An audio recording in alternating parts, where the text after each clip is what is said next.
Hello, and welcome to the Leading Through Crisis Virtual Leadership Summit. My name is Mark Cole. I'm sitting here with the one and only, your friend, John Maxwell.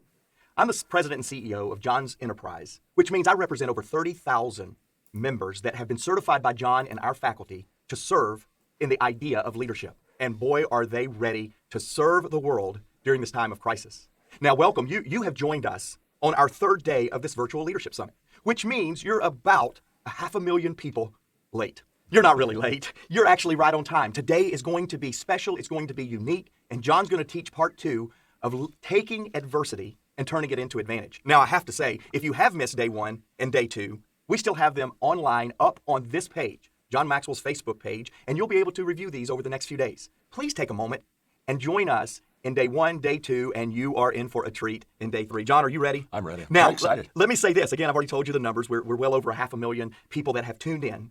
But one of the things that we're doing is creating a community around this concept. In fact, tomorrow, same time, same place, John's Facebook page. John, you're going to be doing a live Q&A to where real time we will be answering your questions. I did say your questions. In fact, if you have a question, you can go to hope@johnmaxwellteam.com. Hope@johnmaxwellteam.com.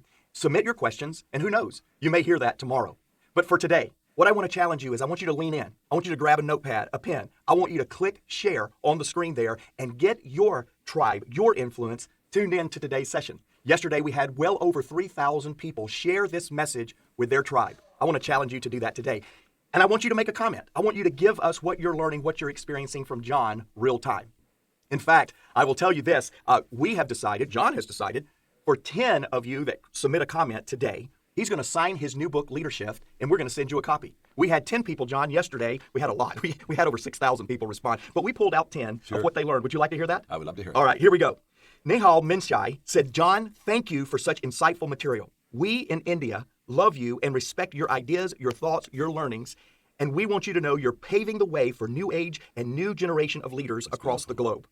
That's beautiful. Neha, go to hope@johnmaxwellteam.com. Give them your contact information. We'll send you a book. Number 2, Lori Tisdale. She said, crisis identifies leaders. They stand up and they stand out. Number 3 was Davelyn Fulmer Evans. She said, my 9-year-old and 17-year-old started online learning through their public schools today. I'm thankful for these online tools we've used for years that made this available. I think it will be a new way of learning for every age, not just college. So you were big with the 9-year-olds and the 11-year-olds yesterday, John. Nikki, I want you to go to the website and put in your information as well, because she said, John, I'm going to make some lemonade. Oh, thank you, John. Let's all make lemonade. Let's all make lemonade. You needed to go watch yesterday if that doesn't make sense to you. Twisted Angel Enso said, thank you, John, for being with us during this time of crisis. If we believe in ourselves, we always find an answer. We do. We will find a way soon. What we need to do as a leader is to have faith and hope in this time of crisis. Very good. Donna Shields said, I am so glad I found out about this virtual leadership summit today. I was feeling stressed, I was feeling depressed, and now you've made me hopeful. Thank you. Marcy Anderson said, thank you for sharing such nuggets to encourage us. I have been following you and applying your teaching in my daily roles at home, work, and church. 3 more, John, because we want to get you a book. George Corey said, I have been contemplating for years joining the John Maxwell team. You are amazing and such a great leader. Count me in. I'm going to join the team. Well, that's so beautiful. I love that. Jordy Hemstring said, love it. There is an opportunity in adversity. What can I learn from this to turn it into an opportunity? Thank you, John. And finally, the last one, and you need to go watch yesterday because, John, you talked about Chippy. Oh, yes. The parakeet. Yeah, and again, I'm not going to give you any more. That's a teaser to go watch yesterday. But Melissa Curran is referring to Chippy. She said, I'm laughing out loud right now because your perspective about Chippy is so true. I love it. Thank you for inspiring me to share and to lead more. I will never forget how this live summit made me feel in the biggest crisis of my life. Beautiful. Thank you, John. On behalf of the 500,000 people and counting, thank you for showing us, modeling for us, and teaching us how to model for ourselves, how to lead through crisis. Thank you. Let's go for it today. Let's go for it, my friend. All right, Let's go thank for it. Get that elbowed. I'm so glad that you're with us, and I'm so glad to be with you. And let me just share with you an exercise I do continually. So this is I think what I call a successful habit in my life, and I share it with you because maybe you'll want to apply it to your life. Whenever I finish any kind of experience, for example, whenever I finished teaching yesterday, I pull aside and I reflect and I think about what I shared with you. And I'm always asking myself, what could I have done better? How could I improve it? How could I help you more than I did help you? In fact, Mark, you'll remember this. This was a couple years ago when we were traveling internationally. Remember when you asked me about, John, you seem to be thrilled when you hit a goal, but then the next day you're already moving on to the next goal, and you're basically saying, how could you be so excited about hitting a goal the next day, so unaware of that and moving on to the next thing? And we had a discussion, if you remember, and I want to talk to you about the difference between better and best. I shared with Mark that day that in the moment, right now, I'm giving you the very best that I can give you. And I'm 100% in. I know you're 100% in. We're in this together. And so in the moment, in the teaching, in whatever I'm doing, in that moment, I'm all in, 100% giving you my best. But when I finish, I reflect. Reflection turns experience into insight. And when I'm finished, I pull back and I say, okay, that was my best at that moment. How can I make it better? And so whatever best was when I did it, the next day, best becomes like the floor, not the ceiling, and I build off of that to go to the next level, which is better. So best always, hopefully, turns into better so that I keep growing, keep improving. And so yesterday when I finished with you, I pulled away, I reflected on our time together, went over my notes, and I felt good. But then I asked myself, okay, how could I have made it better? What could I have done to help you more? Because to be honest with you, I'm reaching out to you right now, and it's obvious that we're reaching out to hundreds of thousands of people around the world. I'm reaching out to you right now, and I feel sometimes like, wow, I would like to be with you. I mean, wouldn't it be wonderful if I could just, instead of speaking to hundreds of thousands of people, if I could speak just to you, if I could just sit down and have a one-on-one conversation with you? Because see, when I talk to you, I speak to you as one, although so many are watching and so many are listening. And so here's what I want you to just to understand. As I thought about yesterday, my friend Andy Stanley had a statement one time I love. He said, do for one what you wish you could do for many. And that always helps me because I always think about the fact I can't help everybody, but I can help somebody. And by the way, it's a great statement for you also. But I ask myself, how can I help you? Just you. And I thought if you and I could have a one-on-one conversation, I would probably pull out the advice that my father gave me when I graduated from college and I started my career. I asked him, Dad, how can I be successful? And he told me, he said, John, if you'll believe in people, value people, and unconditionally love people, he said, you'll always connect with people, and they'll connect with you. So I just want you to know, I don't know what you're going through, but I know we're all going through a crisis. But I don't know how big that crisis is in your life. I mean, I think of people who are affected by the coronavirus. I think of families that have had people die because of the coronavirus. I think of people that are in the business world, small businesses that are financially taking a big hit because of this virus. And so I don't know the extent of where you are and the heaviness on your heart, but I just want you to know this. I believe in you, I value you, and I unconditionally love you. And so as you hear me teach the lesson today, take it through that grid, because everything I write, everything I speak about, everything I do always goes through that grid. My John Maxwell team members know that. Of course, they're on this call with us, and they're here joining me in this whole process, but they know that they are people of value, that I greatly value, and I try to add value to them. Well, I want to extend that to our huge family that we have now, not just 33,000 John Maxwell team members, but literally hundreds of thousands of people. But I also want you to understand, as I teach the lesson, I'm thinking about just you, because my name is John, I'm your friend.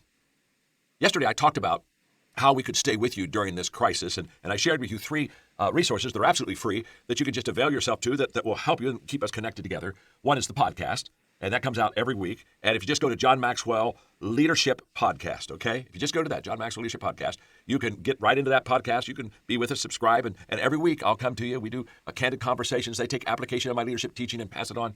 I hope you can do that. And then, of course, we have through video, we have Minute with Maxwell. And you know that we put, just for this time of difficulty, starting, by the way, Thursday, okay? Starting with Thursday, Minute with Maxwell will have statements of strength for you. And I've done 30 statements of strength, and yesterday I shared with you that I wanted to stay longer with you, so I said I'm going to do 30 more. So literally, last night, our team got together, and we came up with 30 more statements of strength for you. And so I'm going to be able to, with you daily on Minute with Maxwell, be with you for the next 2 months, just speaking statements of strength into you that will just fill your spirit up and give you hope and encouragement and courage. And then, of course, if you blog, I continually do a blog. If you just go to johnmaxwell.com, you can get that. So those are all resources. They're free. They're yours. Take advantage. Share that with your neighbor. Be a part of this journey, because trust me, I feel like I'm in it with you. Yesterday, I taught about perspectives and, of course, how we view things. Our perspective is how we do things. And I gave you 3 perspective principles about adversity. Let me give them to you right now just as a review so we're caught up. Number 1, everything worthwhile is uphill.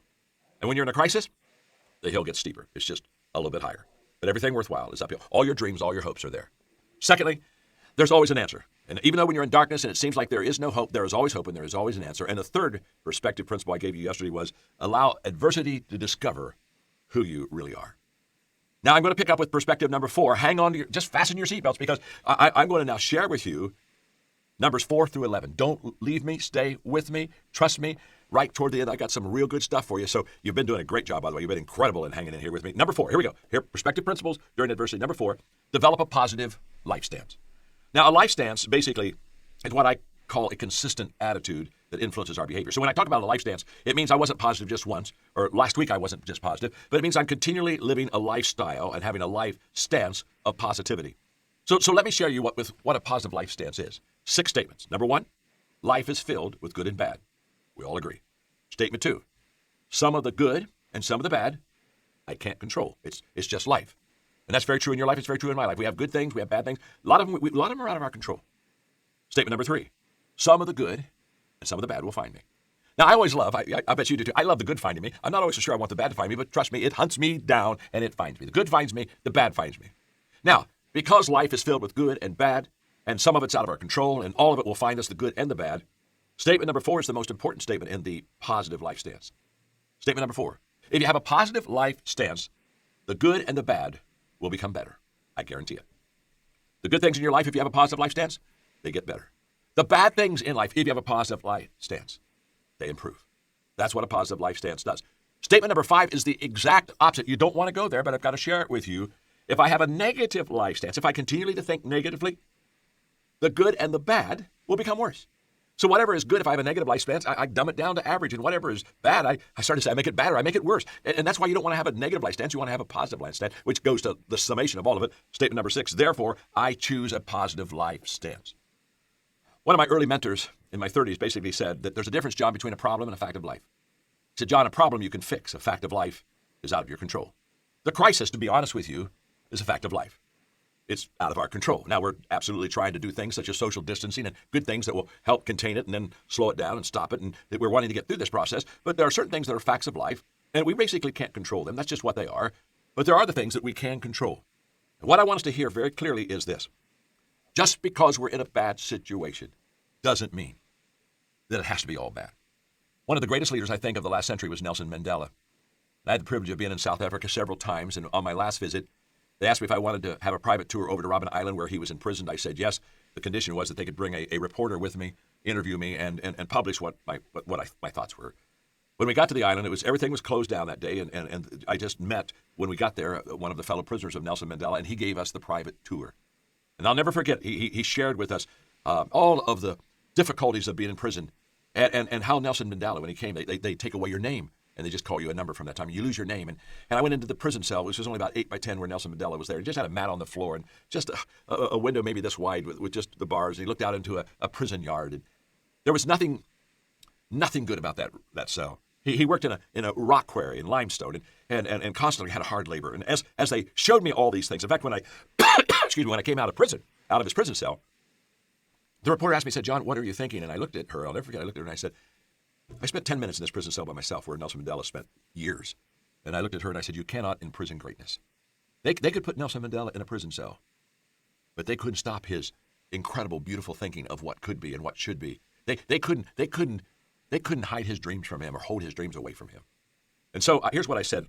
At the end of that day, as I was on the boat going back to the mainland off of Robben Island, I wrote these things on lessons learned from Nelson Mandela. Number 1, our surroundings need not control our spirit. He never allowed where he was to control how he would think. Secondly, people who devalue us don't determine our value. They may take away his name and give him a number, but he didn't take away his name. He didn't give himself a number.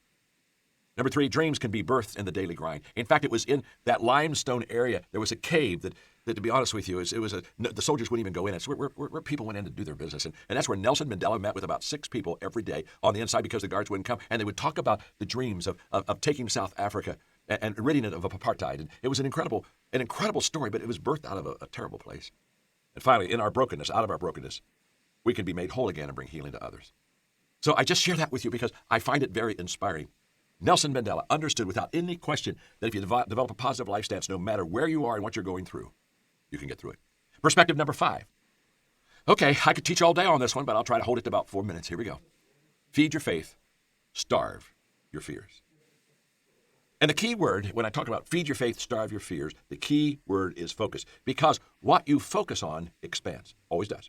So if I focus on faith, my faith expands. If I focus on my fears, my fear expands. What I focus on expands. So now I've got to make a choice. Do I focus on faith and feed my faith so that I can starve my fears? Or do I focus on fear and feed my fear and starve my faith? I just picked up this survey, and I want to pass it on to you. It was a survey that was entitled, What is Troubling You? Interesting enough, right at the top of the survey was financial issues. 39% of the people say, I'm most troubled about my financial situation. 16%, I'm most troubled about my job. And 12% said, I'm most troubled about my health. And I thought, well, this all makes sense, but let me just tell you something that I haven't shared with you that you don't know yet. That survey, What is Troubling You? Financial, job-related, health. The survey was taken in 1992. Things really don't change much. In crisis, out of crisis, we still have basically the same fears. The old Cherokee Indian sat down with his grandson and he told him what they called the tale of two wolves. He said, there are two wolves within you. One is evil and the other is good. And the grandson said, well, which one will win? And the grandfather said, the one you feed.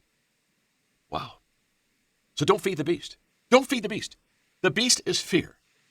But listen to me carefully. I'm not saying get rid of fear. You can't get rid of fear. Let me tell you something. I have fear.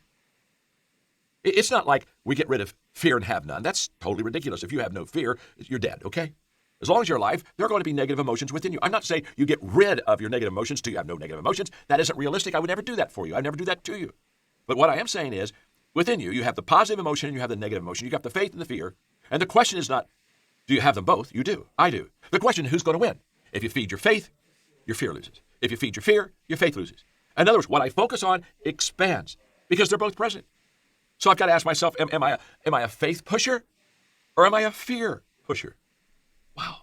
Well, I can tell you the answer to that. If I'm a person that feeds my faith, I'm a faith pusher to others. If I'm a person that feeds my fears, I'm a fear pusher to others. So let me give you my favorite fear pusher story. I love this story. Salesman goes to his barber, sits in the chair, he's getting his hair cut. Salesman's all excited. He said, oh my gosh. He said, I just want you to know, I'm getting ready to take a business trip to Italy. And the barber said, oh my. He said, what airline are you going on? He told him the airline, and the barber said, I wish you weren't going on that airline. Oh my gosh, they have a terrible safety record. You're not going to get there on time. I just wish you weren't on that airline. And well, salesman says, well, that's the one I'm on.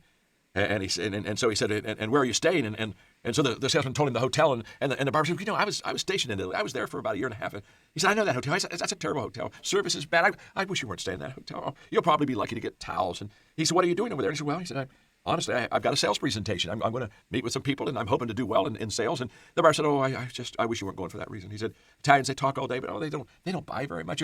It's just not going to be very good. I'm so sad about this. Well, by this time, he's got the salesman so discouraged because he's a fear pusher. So the salesman's just sitting there. He's no longer exuberant, excited about his trip. He's just kind of mumbling to himself. And as he's mumbling to himself, the barber can hear him say the word Pope. And he said, excuse me. He said, did I hear you say Pope? And yeah, I was talking to the Pope. He said, well, what about the Pope? He said, well, I was hoping when I got to Rome that I would be able to have a private audience with the Pope.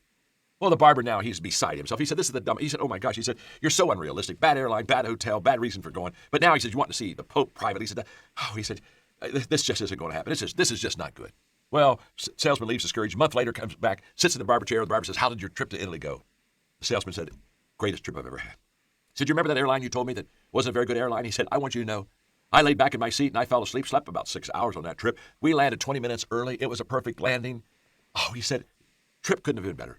He said, they picked me up in a taxi, took me to that hotel. Remember that hotel you said had bad service? He said, I got out of the taxi, and they greeted me at the door, and the first thing they handed to me was a fresh set of towels and said, this is for you. And he said, I love my room. I looked out on my balcony. I overlooked and saw the Vatican itself. He said, I went to the sales meeting the next day, and those Italians, they talked a lot, but boy, I'm telling you, they loved what my product was. And by noon, they bought everything. In fact, I got to go back next month for another order. He said, best sales meeting I ever had. And, of course, he's telling all this good news to a fear pusher, and the barber just keeps sinking lower and lower and lower. Oh. Then he said, but the greatest thing that happened to me is he said, I got to see the Pope. I had a private audience with the Pope. And the barber said, you got to be kidding me. I've never known anybody that ever got to see the Pope privately. He said, tell me about it. He said, well, he said it was amazing. He said, they ushered me into this very beautiful, long, ornate room, red carpet. And as I entered in the door, I looked clear down to the other end, and there was the Pope standing, waiting for me. And it was so humbling, that walk on that red carpet. And I just felt so humble. When I got to the Pope, I immediately went to my knees. I kissed his ring. He said, he put his hand upon my head. And he said, my son. He said, my son. Where did you ever get such a lousy haircut? I love that story. Oh, how many of you, come on, raise your hand. How many of you know a barber right now? How many of you know barbers? I don't take this personal. I love you. But how many of you know a fear pusher? Because here's what I know. Here's what I know. If you feed your fear, what will happen is you'll get emotionally stuck. When people are fearful, they don't move. I know that for a fact. I had a business that helped organizations raise literally millions and millions of dollars. And we were signing a contract every day up till 9/11. And when 9/11 happened, from 9/11 to the end of the year, no contracts were signed. People were stuck in their fear. Well, if you feed your fear, you'll get stuck. If you feed your faith, you'll move. That's just a fact. All right, perspective number 6. Realize that motions influence emotions. You know, Dr. George W. Crane, great psychologist, said in his famous book, Applied Psychology, he said these words, remember, motions are precursors of emotions. Now, emotions you and I can't control, but emotions we can control. And so Dr. Crane, this was very helpful to me. About 20 years ago, I came across his teaching and his writing. And Dr. Crane had this tremendous statement I give to you right now. Just write it down, mark it down, it's going to help you. He said, if I feel, which is emotions, then I will, which is actions. Now, put them together. Dr. Crane says, if I feel something emotionally, then I will. I'll take action. I'll take action. So if I feel depressed, what will I do? I will sing. If I feel sad, I will laugh. If I feel fear, I will express faith. If I feel poverty, I will think of wealth to come. If I feel incompetent, I'll remember past successes. If I feel insignificant, I will remember my dreams. He said, today I will master my emotions. So here's the question. What am I doing right now to turn my negative emotions into positive actions? For example, one of the things I'm doing is I'm teaching this lesson. I have found that by teaching this lesson to you, it's a positive action that helps me cope with the crisis that we're in. Here's what I want you to know. Recovery time during adversity separates those who turn adversity into advantage. Let me explain. Recovery time, the time I recover from depression or anxiety or discouragement to a positive action, that recovery time is determined by how long it takes me to take positive action on negative emotions. If you have negative emotions, the quicker you take positive action on that negativity, the quicker you will recover.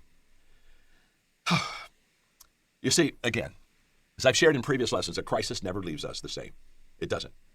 Because during that crisis, we keep saying, boy, I can hardly wait to get back to normal. Oh my gosh, I can hardly wait. And we have a strong desire for normal. And what I want you to realize is that normal has changed. And normal's not going to be the same. It's not going to be the same. Ask kids who right now are taking online courses because they can't go to their school. Ask people who are working at home right now online. Normal isn't going to be the same. And Max Dupree said the first responsibility of any leader is to define reality. And the reality is that we are going through massive change, and normal, as we know it, is gone. If the first responsibility as a leader is for me to define reality to you, my second responsibility to you is to help you make those positive changes so that you can get through this crisis. I've been through a lot of them, trust me. Wow. In the 1960s, I saw leaders, John F. Kennedy and Bobby Kennedy and Martin Luther King. I saw them assassinated. In the 70s, I grew up in that Vietnam era. I mean, in the most troubled decade of all. And I saw the disillusionment of people that saw that they were manipulated and that there was a war that probably should have never, ever begun. And in the 1980s, we saw AIDS come, and then an economic recession was in the 1980s. In the 1990s, corporate wrongdoing, Enron, and companies were beginning to be unethical. Well, 9/11 happened. I've been through that crisis. I was through the 2008 recession. And here's what I've noticed about bad times and crisis is that when things are out of control in a negative way, the best thing I can do is help people get control of their lives. And how do I do that? In fact, it was out of the 2008-9 recession economically that I began to ask, how do I help people get back control of their lives? And that was catalytic for me to start the John Maxwell team. And what I realized during that crisis, if I was going to help people, I needed to be able to do three things. I needed to be able to train them. I needed to bring a good teaching team together, and I needed to put my name alongside of them so that I could add value to them. So that's exactly what we did. We started the John Maxwell team, and we went into 5 lanes of training that we are into right now that just help people tremendously in their life: leadership, entrepreneurship, coaching, speaking, sales.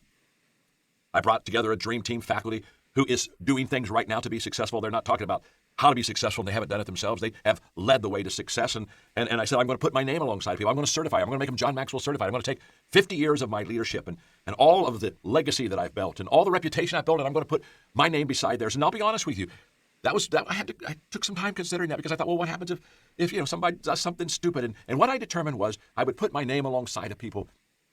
And yes, there might be somebody do something stupid, but I would rather help a lot of people and have maybe 1 or 2 people be a little mess up sometimes than to not help the people I could help.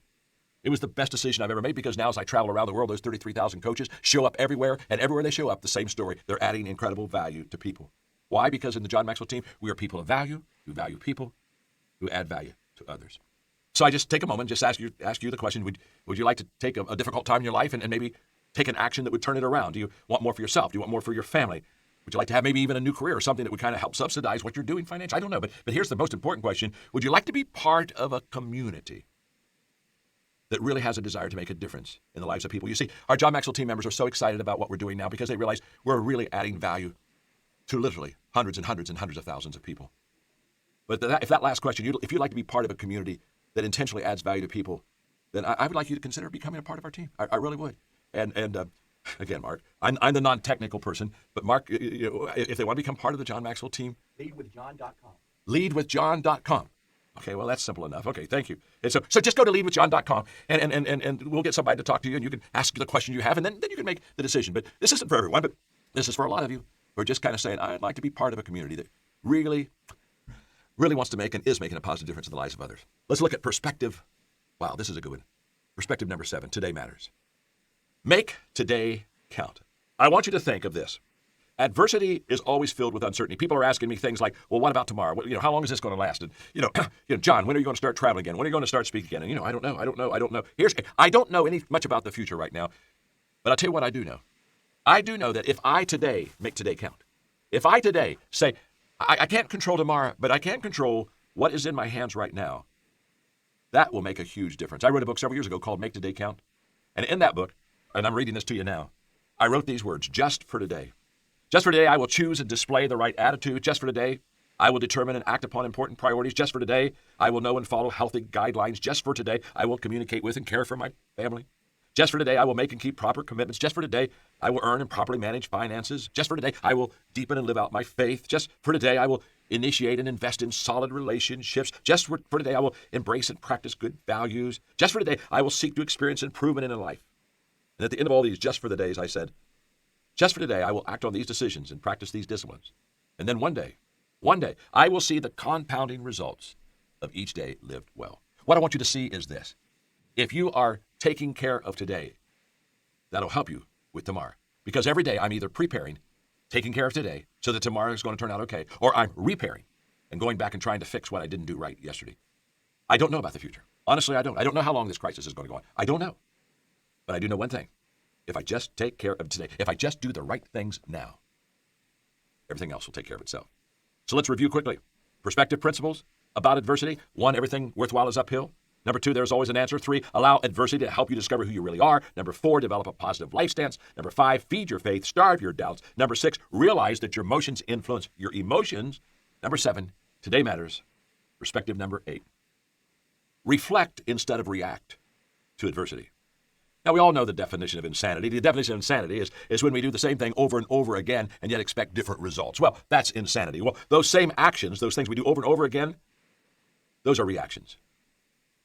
And what we need to do is, instead of having reactions to what's happening to us, we need to have reflection. And the best way I can explain that to you and share that with you is to share with you how I do this, okay? Because I understand the bookends of success. All is well that begins well, and all is well that ends well. The beginning is all in preparation. Get ready, get prepared, start right. The reflection is at the end. That's why I call them the bookends of success. That's why I shared with you a little bit earlier that after I did my talk yesterday, what I do, I pulled away, I reflected it, and I asked myself, what did I learn? How can I do it better? What changes do I need to make? So here is my reflection path. It's very simple, but I give it to you. Number 1 is I review by myself. I reflect by myself. I pull away. Every evening, I take a specific time and I just ask myself what happened in my world today. And I just go through it. It doesn't take long. I'm talking about 2 or 3 minutes. But I just go back and rewind the day.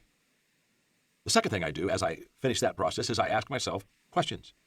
I ask myself the questions such as, what did I learn today that I didn't know before this day? And I just ask questions about how could I have lived the day better?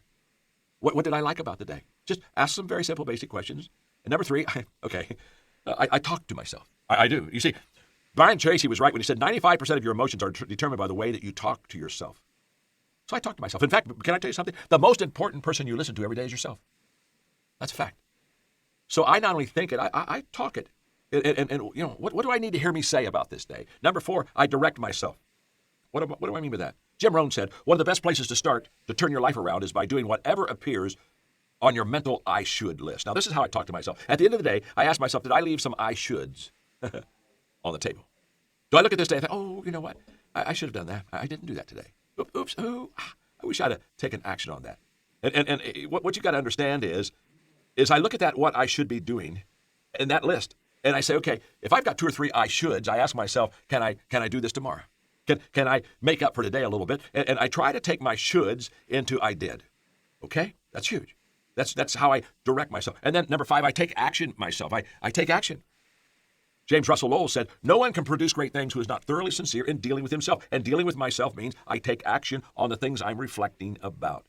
In fact, does my reflection lead to action? If my reflection doesn't lead to action, I'll be a good philosopher. But if what I reflect on, I then act on. What I should have done, I then act on. When I do that, all of a sudden things begin to turn.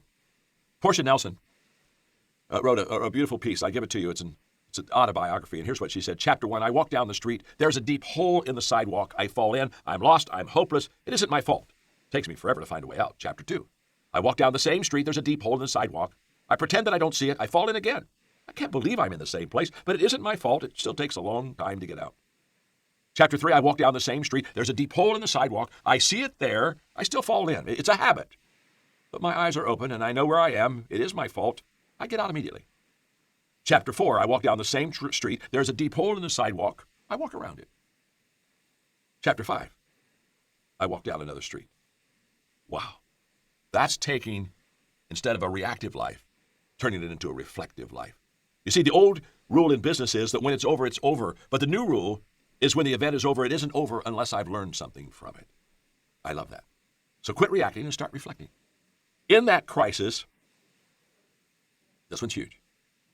Understand, adversity makes you relatable to others. The greatest way to identify with other people is to say, I know what you're going through. You see, success has a tendency to widen the gap, especially between people that have been successful and people that haven't. The more successful you begin, the gap widens between you and other people. And what's most important for people that have done well is to not widen the gap, but to close the gap. I decided many, many years ago that I didn't want to have fans. If you have fans, you widen the gap. You want to impress people. You want people to say, oh, you're amazing, and I could never do what you could do. I could never be what you could be. I don't want any fans. I want friends. If you want friends, you close that gap. And what I know, beyond any shadow of a doubt, is that adversity closes the gap. When I can look at you and just say to you that I'm going to have a huge financial loss this year, because I am. I'm going to miss opportunities to help people this year, because I will. I just want you to know. I know what you're going through. The moment that you understand that I understand, that's when the connection begins. Now, I've known this principle for many, many years. Let me explain. Most of you know, for 25 years, I was a pastor. And by the time I was 28, I had the 10th largest church in America. And there were leaders and pastors coming from all over America to my leadership conferences. That's when I started doing leadership stuff. And they would come, and we would try to resource them and equip them and help them. And I loved it. It was a wonderful time. But I remember one conference that we had back in 1978. And there were 4 speakers. And each speaker had a half a day, and I was going to be the last one. It was a 2-day conference. And so the first speaker spoke, the second one did, the third one did. And they all went along this theme of success. And to be honest with you, they just kept talking to how good they were and what they were doing and how good it was. And the longer they talked about their success, to be honest with you, the farther I felt from them. I just thought, wow, I'm not sure they're connecting with the people. And I don't know, maybe this doesn't happen to you, but if I run into somebody and they're always good and they're always hitting home runs and they're always successful, I look at them and say, wow, I'm never going to get there. I got too much humanness in me, that's for sure. And it just kind of makes me, feel less. I learned a long time ago, bigger people make you feel bigger, but smaller people make you feel smaller. And by noon on the second day, I had to have a reality check with myself, and the reality check was this. My 3 speakers talked too much about success.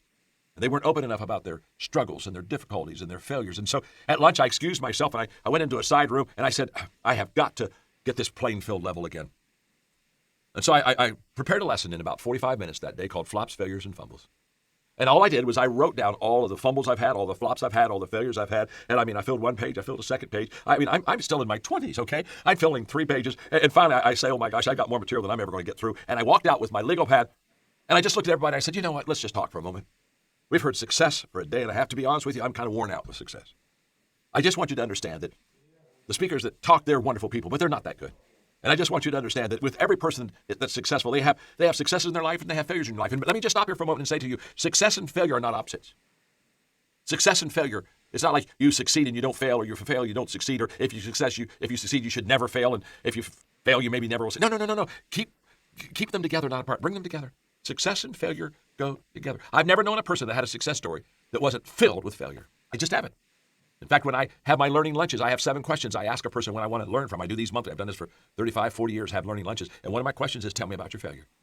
Tell me about your losses. Tell me about your adversity. Tell me about your crisis, because that's where you find the soul of a person. And by the way, wisdom always comes out of crisis.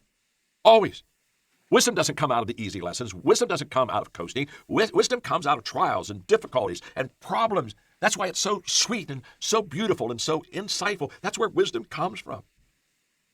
So that afternoon, I spoke on flops, failures, and fumbles. I told story after story of stupid things I did. I'm telling you, these leaders are laughing, they're clapping, they're cheering, they're punching one another. They're looking at me and they're saying, how did he ever build one of the top 10 churches in America? I mean, this kid's done so many dumb things in their life, and I'm laughing at myself. They're laughing with me. When I got done that afternoon, it was like a catharsis. It was like having a healing service. They were on their feet. They clapped. They applauded. That was back when we had cassettes, and at the back we had Wallen sack type of duplicators, and we were putting out tapes. I tell you the truth. For 2 hours after I spoke, people stood in line to get one of those cassette tapes. In fact, I had a guy called me up about 2 weeks later, and he'd driven from Kansas to Ohio. He said, John, he said, literally, I listened to your flops, failures, and fumbles 7 times on the way home. He says, you'll never know what you did for me. Now, listen to me very carefully. When we have adversity, it helps us connect with other people. And I try never. I mean, I have many shortcomings. I have many faults. I have many failures. And let me listen to me right now. I have fear. I don't like what's going on. I'm very uncomfortable with what's going on. I greatly desire for it to all blow over and go away, except it won't. I have concerns. I have questions. I don't want to at all say that if you're doing really well, you rid yourself of that. You don't rid yourself of that. You just focus on your faith and not on your fears. If I focus on my questions and my concerns, my issues, my problems, then all that will lead is to put me in a bigger hole. And I don't want you to dig a bigger hole for yourself. You don't need, I'm trying to fill the hole in. I'm trying to build a little hill for you to stand on during this very difficult time. But adversity, it'll make you and I totally relatable to other people. The 10th perspective I want you to have during this difficult time is always look for the big picture, because there is a big picture. Now, let me define the difference between a small picture and a big picture. When you have a small picture of a crisis or anything in life, it's small because it's mainly about you. It's mainly about me. Anytime I'm focusing on my problems and, what's this going to do to me, the picture is very, very small. It's just me. I'm in the middle of the picture. In fact, honestly, I can't see you because all I see is me. That's a small picture. Well, what's the big picture? The big picture includes others. Now when I look in the picture, I don't see just John Maxwell. I see you. I see your family. I see other people that are going through the very same thing I'm going through. And that's the picture I want you to have. Because once you see others in the picture, it gets you and me off of ourselves. Immature people basically are people who can only see their problems, only see their issues. It's all about them. Maturity is the process of understanding that, except for one trifling exception, the world is composed of other people. There are billions. I'm just one of billions. And if I just focus on me, I miss billions. But the moment that I see the big picture, all of a sudden, my perspective begins to change. The other day, I read something from Brother Richard, who is a Franciscan monk, and he talked about this crisis. Now, this was a couple weeks ago in Italy, so it's a little old, but it's good enough for me to share it with you. So this was his blog. Yes, there is fear. Yes, there is isolation. Yes, there is panic buying. Yes, there is sickness. Yes, there is even death. But they say that in Wuhan, China, after so many years of noise, you can hear the birds again. They say that after just a few weeks of quiet, the sky is no longer thick with fumes, but blue and gray are clear. They say in the streets of Assisi that people are singing to each other across the empty squares, keeping their windows open so that those who are alone may hear the sounds of family around them. They say that a hotel in the west of Ireland is offering free meals and delivery to the housebound.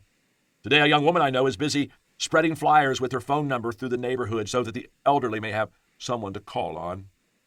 Today, churches, synagogues, mosques, temples are preparing to welcome and shelter the homeless, the sick, and the weary. That's probably before isolation happened.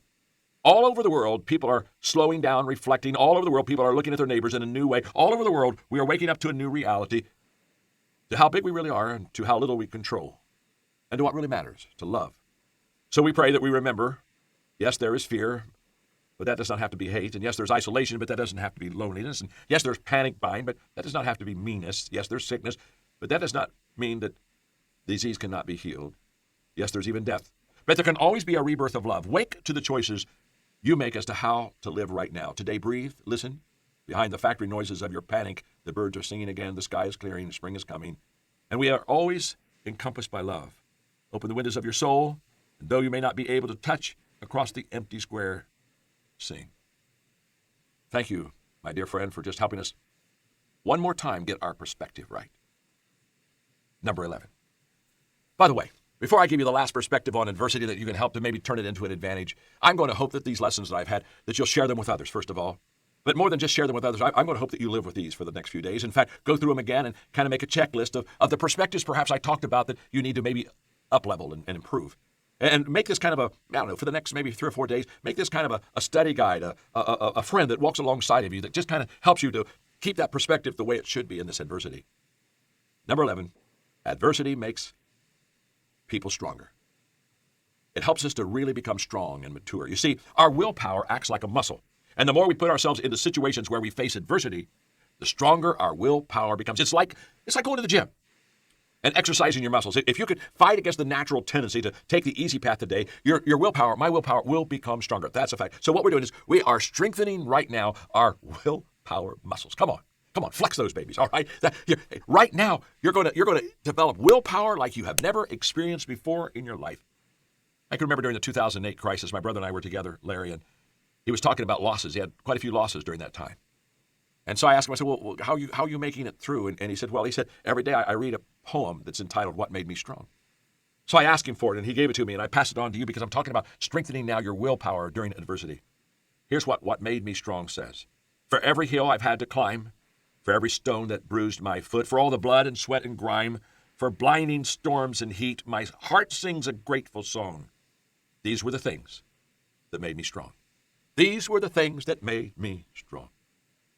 When he told me that, I pulled away and I began to look at some of the difficulties that I learned from very bad times, and I wrote this down and I pass it on to you. My best lessons were birthed in bad times. I learned people skills by dealing with difficult people. I learned to listen when a friend told me that I didn't. I learned leadership when I realized that others weren't following me. I learned about forgiveness when I needed someone to forgive me. I learned to ask questions when I ran out of answers. I learned not to take myself seriously when I understood that no one else did. And I learned to take care of myself after my heart attack. You see, those were the things that made me strong. You are now developing your willpower. So I close with this thought. And by the way, as I give you this last thought, I was reading something the other day that I would suggest that you just pull up. It's a free resource also. It's called The Scary Times Success Manual by Dan Sullivan. Dan Sullivan really does a lot of good stuff. I read a lot of his material. He's a terrific leader coach. But I just go online and just The Scary Times Success Manual. It'll just help you. It's not my resource, but it's a free resource I think that'll help you. Now let me wrap up with this. I was on an executive call a couple of years ago with people that were in this executive club, which basically every month we would make a phone call to very successful leaders around the world. And it was an hour and a half call. They would give us best practices for 20 minutes, and then I would take their best practices, teach leadership off of it for maybe 10 minutes. Then I would ask questions for maybe 15 minutes, and then everybody would jump in with their questions. That's kind of how the call went. So I was talking to a highly successful CEO.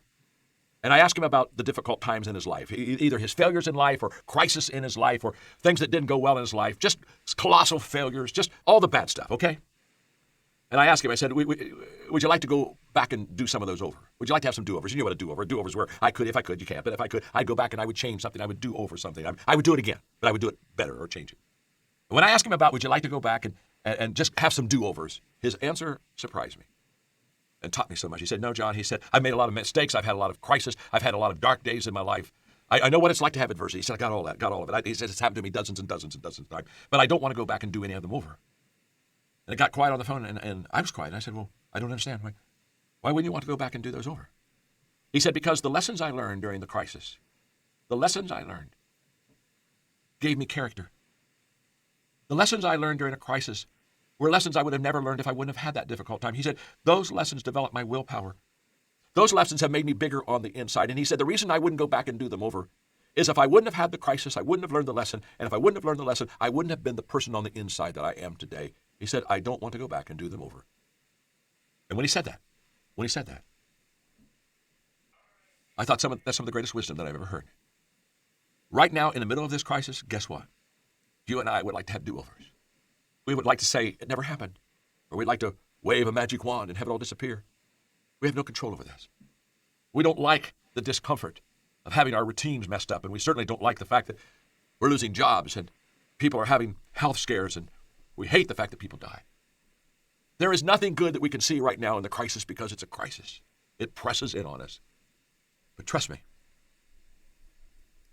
Trust me. Trust me. Hold steady. Be strong.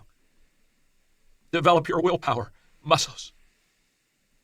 Every day go to the gym of adversity and look at it and say, you are bigger than me right now, but I am developing an inside that's not only going to help me survive, but it's going to make me a better person and it's going to make me a bigger person. And that's what I believe for you. That's what I want for you. That's what I pray for you.